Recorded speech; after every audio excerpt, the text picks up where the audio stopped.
सभी का हमारे YouTube चैनल में एक बार फिर से बहुत बहुत स्वागत है।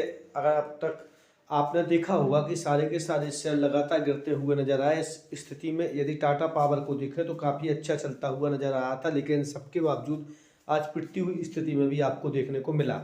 यहाँ पे एक ऐसी स्थिति है जहाँ पर सभी शेयर लगभग गिरते हुए नजर आए और ऐसा कोई भी सेक्टर नहीं बचा जो लगभग पिटता हुआ आपको नजर नहीं आया होगा।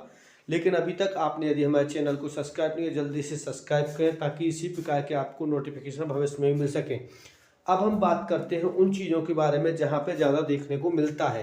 तो एक तो टाटा पावर के ऊपर सबसे ज़्यादा बड़े भरोसा किया जा सकता है, क्योंकि यह शेयर बहुत ही कंफर्टेबल है और बहुत ही अच्छा शेयर है।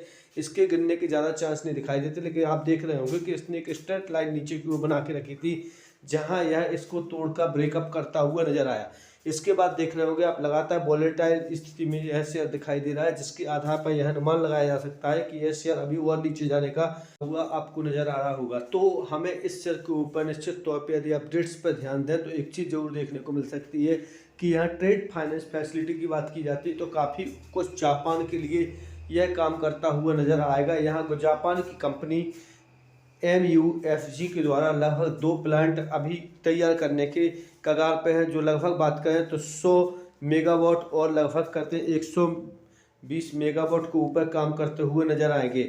और यहाँ बात करते हैं तो इसके लगभग प्राइस की बात करते हैं तो लगभग 450 करोड़ रुपए के आसपास यह काम करता हुआ नजर आएगा। तो यहाँ भी एक बड़ी न्यूज है, फिर भी हम कह सकते हैं कि इसका इफेक्ट पॉजिटिव ना होकर नेगेटिव रूप में देखने को मिला है। यहाँ बात करते हैं तो इसके रूप में एक चीज़ जरूर देखने को मिलती है कि टाटा पावर के यदि शेयर को देखें तो यह काफ़ी अच्छी स्थिति में जाता हुआ नजर आएगा। वहीं बात करते हैं कि अडानी के लिए, तो अडानी के शेयर आज काफ़ी कुछ पिटते हुए नजर आए, लेकिन इन सबके शेयर की आज भी स्थिति कहें तो काफ़ी अच्छी है, लेकिन अभी भी बात करें तो यह काफ़ी कुछ नीचे जाते हुए आपको नजर आ रहे होंगे। तो हम देख रहे होंगे कि काफ़ी कुछ ढाल बनाते हुए आज यह लगभग 10% के करीब गिरता हुआ नजर आया। वैसे तो इसके सारे ही शेयर पिटे हैं, लेकिन अदानी ट्रांसमिशन की बात की है तो ज़्यादा पिटता हुआ नजर आया। लेकिन पूरे साल में देखें तो काफ़ी अभी भी देखें तो 27% के करीब या ऊपर ही जाता हुआ आपको नजर आया होगा। तो यहाँ भी हमें नोटिस करना चाहिए कि ऐसे बुरा नहीं है। यह इन्फो एज के बारे में बात करें तो यह भी शेयर गिरता हुआ लगातार आपको दिखाई दे रहा होगा। और बात करते हैं कि लगभग 4200 के करीब यह पहुँचता हुआ शेयर वापस लौट के लगभग 3845 के ऊपर जाके रुक गया।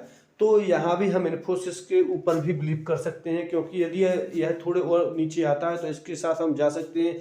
भले ही बात करते हैं कि यदि कोरोना काल की 2020 की बात करें तो उस स्थिति में भी काफ़ी नीचे गिरा था। आज भी हो सकता है कि थोड़ा और नीचे जाए, लेकिन हम कहेंगे कि इसमें निवेश करना चाहिए यदि यह 34 या 3200 के लेवल के ऊपर दिखाई देता है तो। लेकिन यदि आप देखेंगे तो अन्य शेयरों के मुकाबले यह इतना ज़्यादा पिटता हुआ शेयर नहीं दिखाई देता है, क्योंकि अन्य शेयर देखें तो काफ़ी कुछ ग्रेड लाइन के नीचे जाते हुए नजर आए थे, लेकिन यह जहां से ग्रेड लाइन इसने बनाई थी इसके बाद यह लगातार ऊपर ही नजर आया था और फिर रिकवरी के बाद भी वहीं गया था। वहीं इंडियन ओवरसीज बैंक की बात की जाए तो लगभग 15% है यह गिरता हुआ नजर आया, जो कि लगातार चढ़ रहा था। आज अचानक के साथ यह गिरता हुआ नजर आया और 26 रुपये 20 पैसे के ऊपर जाता हुआ नजर आया। इसका निजीकरण होना था, इस वजह से यह शेयर लगातार ऊपर चल रहा था। लेकिन अभी भी देखें तो पूरे महीने में काफ़ी कुछ स्ट्रेट ग्रीन लाइन में दिखाई दे रहा है और शेयर के द्वारा यदि देखें तो काफ़ी ऊपर जाके धमाक से गिरता हुआ नजर आया है। तो यहाँ भी हमें देखना चाहिए कि यह शेयर कितने परसेंटेज ऊपर जा सकता है। तो अब इसके चांसेस कम है, क्योंकि यह नीचे जाने की प्रयत्न करेगा, लेकिन यदि हमें इसमें पॉजिटिव स्थिति प्राप्त होती है तो निश्चित तौर पर हम इसके साथ भी जा सकते हैं। अभी कुछ समय के लिए आपको रुकना चाहिए, क्योंकि मुझे नहीं लगता कि यह ऊपर क्यों जाएगा। वहीं मझगांव के ऊपर देखें तो सेम पोजीशन देखने को मिल रही है और लगातार यह अभी नीचे की ओर जाता हुआ नजर आया होगा।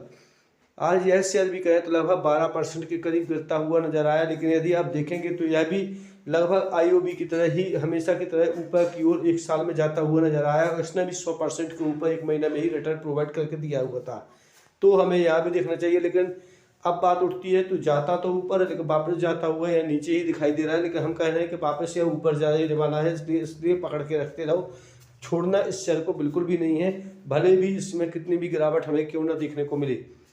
अब बात करते हैं अमरा राजा बैटरी की ओर, तो ऐसा लगभग 600 रुपये के करीब आता हुआ नजर आ रहा है। अभी या कुछ समय पहले देखा होगा कि 550 रुपये के लेवल पर आपको दिखाई दिया होगा, लेकिन आज बात करें तो लगभग इसमें करेक्शन देखने को मिला है। इसके पहले यदि आपने नोटिस किया होगा तो लगभग यह 650 रुपये के करीब जाता हुआ नजर आया होगा और काफ़ी फास्ट रिकवरी भी इस शेयर के साथ देखने को मिली थी। यहाँ देखा होगा आपने कि लगातार शेयर यह गिरा था, लेकिन इन सब के बावजूद भी देखें तो यह शेयर के साथ रिकवरी भी हमें देखने को मिली थी। तो काफ़ी कुछ यह चला गया था, लगभग 400 450 के करीब जाता हुआ शेयर वापस जाके 700 के करीब आपको दिखाई दिया होगा। तो यहाँ इस शेयर पे भी हमें बिलीव करना चाहिए और रखना चाहिए।